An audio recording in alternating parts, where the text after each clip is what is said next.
Chapter 3 of Mozart's Youth, read by Joanna Hui.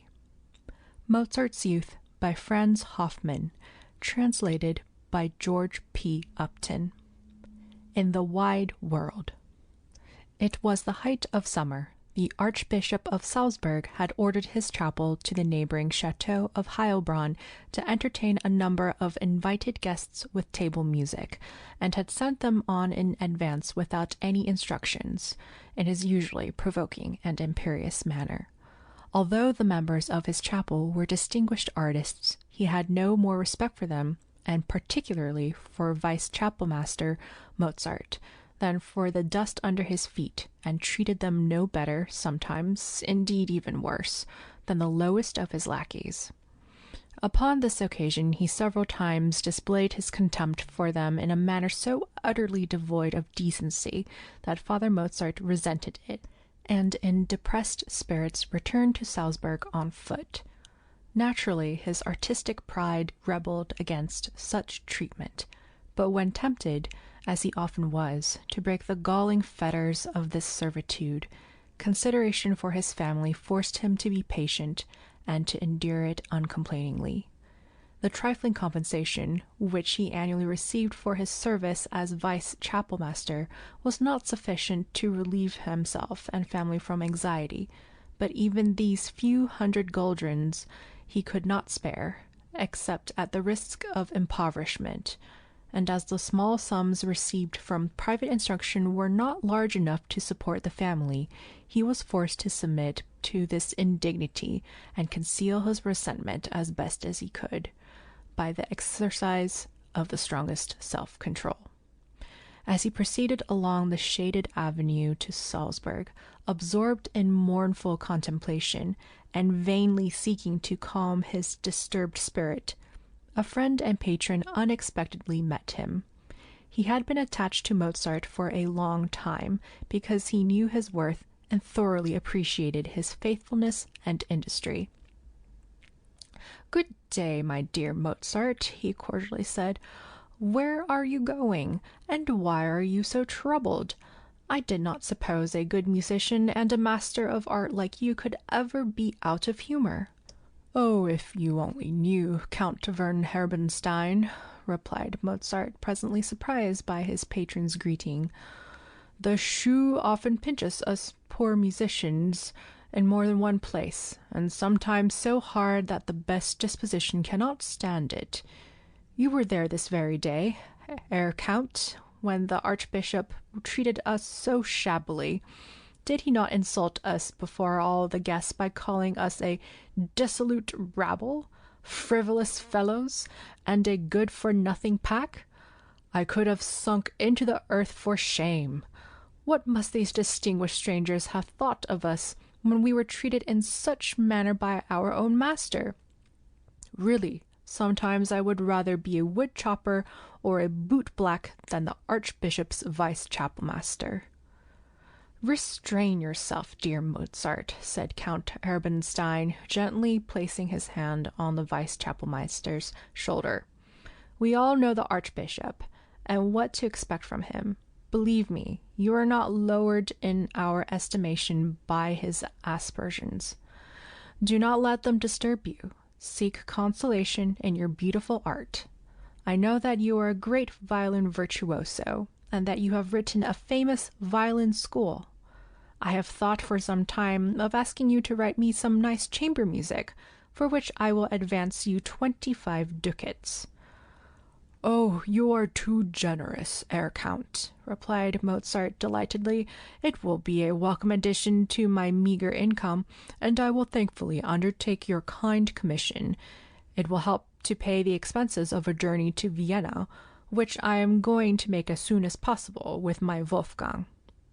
"Ah, so you are going with your little son to Vienna," said Count Herbenstein. The conversation now took a new turn. "Is it really true that your little Wolfgang is such an extraordinary genius as I hear on all sides?" Whenever his son was mentioned, Father Mozart was aflame with enthusiasm. "Certainly it is, Herr Count," he replied excitedly. "I cannot say too much for that child.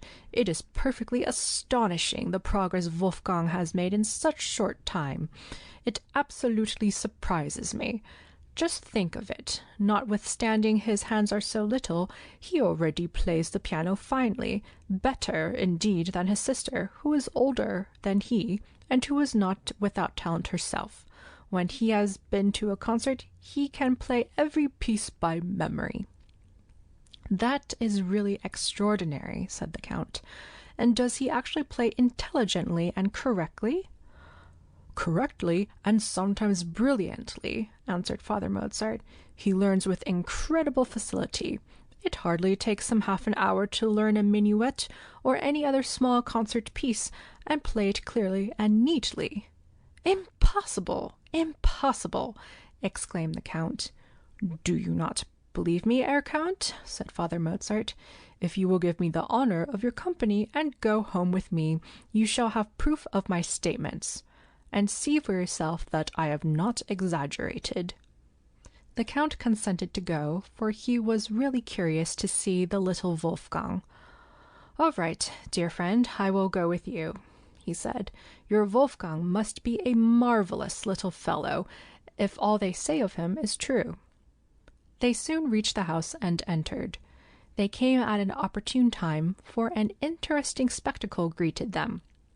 Little Wolfgang was seated at his father's desk, writing upon a sheet of paper with such eagerness that he did not notice their entrance.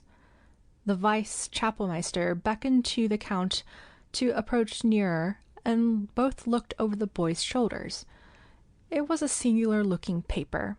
Half of it was covered with notes and smudged over with blots, which in his haste he had wiped out with his hand, leaving dingy curves, resembling big and little comets, in the midst of which the notes looked like black stars.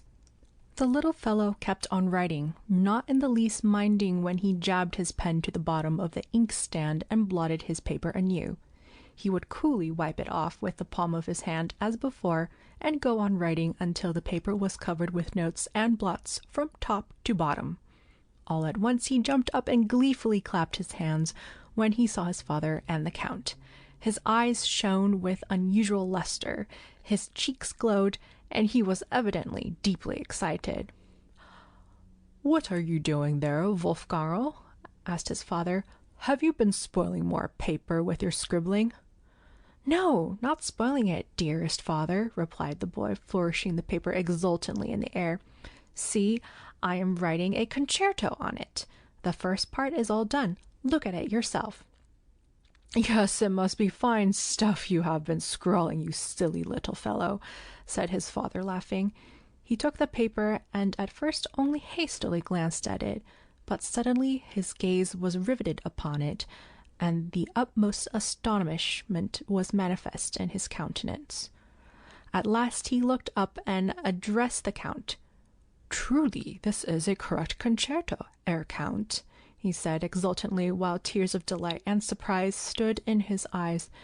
"It is written in accordance with the rules of the art, only it is too difficult for anyone to play." "It is only a concerto," replied little Wolfgang. "It must be practiced some time before one can play it, but after all it is not so difficult as you think. I will show you how it goes on the piano, papa." The little fellow, barely 5 years old, eagerly ran to the piano and began playing with enthusiasm. Of course he hesitated a little at first, and the more difficult passages did not go well at the first trial.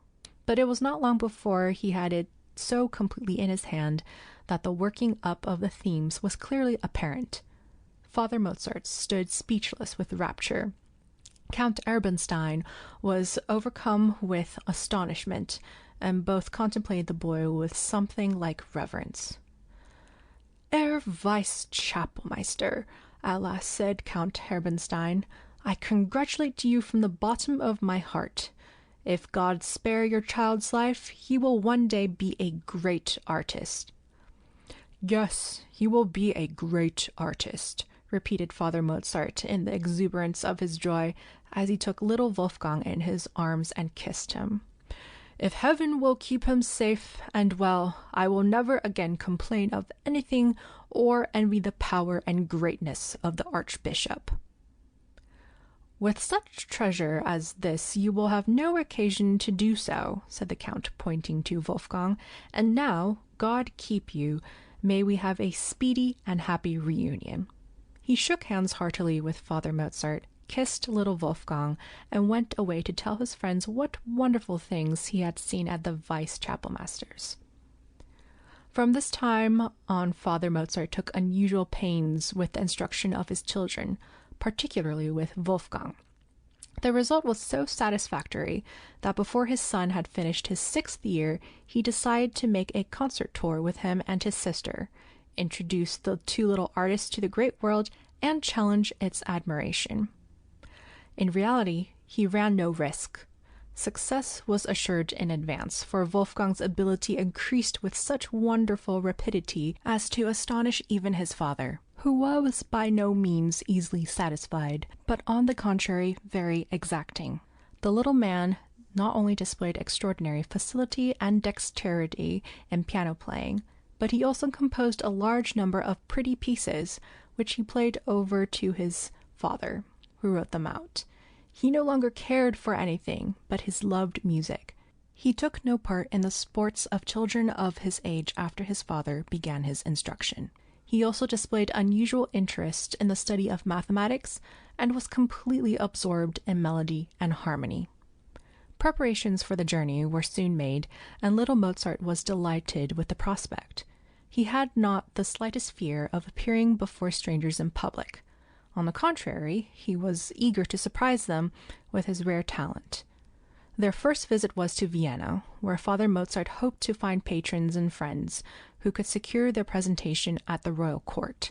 They made the journey by way of Linz, and thence by the regular passenger boat down the Danube. He took the whole family with him, and as all were buoyant with hope, the journey was a pleasant one. Wolfgang particularly enjoyed himself because of his open and trusting disposition. He mingled freely in his lively way with the passengers, chatted with each and every one, was fondled and caressed by all, and even made friends with the rough crew by his merry antics. On the way they reached the little village of Ippo on the Danube, where the vessel remained a short time, as some of the passengers wished to visit a monastery in the vicinity. Father Mozart and his family also went there. It was solitary, silent, and solemn in the great auditorium of the church, for the monks were at dinner.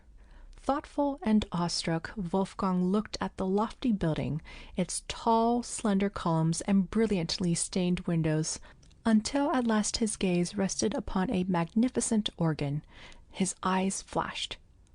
"Explain the pedals to me, papa," said he. "I should like to see if I can play the organ." His father complied, and Wolfgang listened attentively until he understood the mechanism of the instrument. Then he requested a servitor of the church to blow for him, pushed the organ bench to one side, and, standing by the pedals, trod them and struck the keys as correctly as if he had practiced for months. The music, continually growing more powerful and majestic, rolled in grand and solemn volume throughout the great hall of the church, and melody followed melody in the consecrated solitude. The monks in the refectory near by laid down knife and fork, and, marveling greatly, entered the church. The brother organist was among them, and gazed at his organ as if terror-stricken. It had never been played like this before. Who could it be letting loose such a flood of music from those rigid pipes? The monks looked at each other with blanched faces. The organ seemed to be playing itself, for the little performer could not be seen from below. Some of the brothers crossed themselves in fear. Some whispered, "Satan himself is playing," while others said, "This is a miracle. It has never happened before." At last some of them mustered up courage, and with the prior at their head went up into the organ loft, where they stood transfixed with astonishment at sight of the child, who was still playing as if inspired, and did not observe them until his father aroused him from his spell. Then all gathered about him, praising and admiring him. The brother organist, pale with excitement, laid his trembling hand upon the boy's head and blessed him, saying, "Thou wilt yet accomplish great things for the honor of God, and may God be with thee in all thy ways as thy strong protector." Little Wolfgang looked about him in surprise, and pleasantly smiled as if he had done nothing to occasion such a demonstration. His power was indeed great, but he was not in the least aware that he possessed it.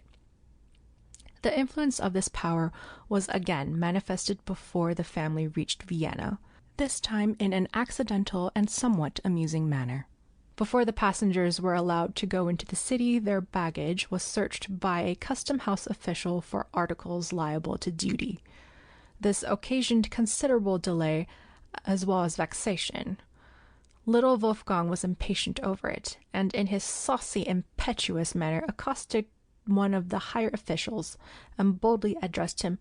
"Dear sir," said he, "why do you open the trunks and bags of these people and search them? Don't you know you are hindering them from going on their way?"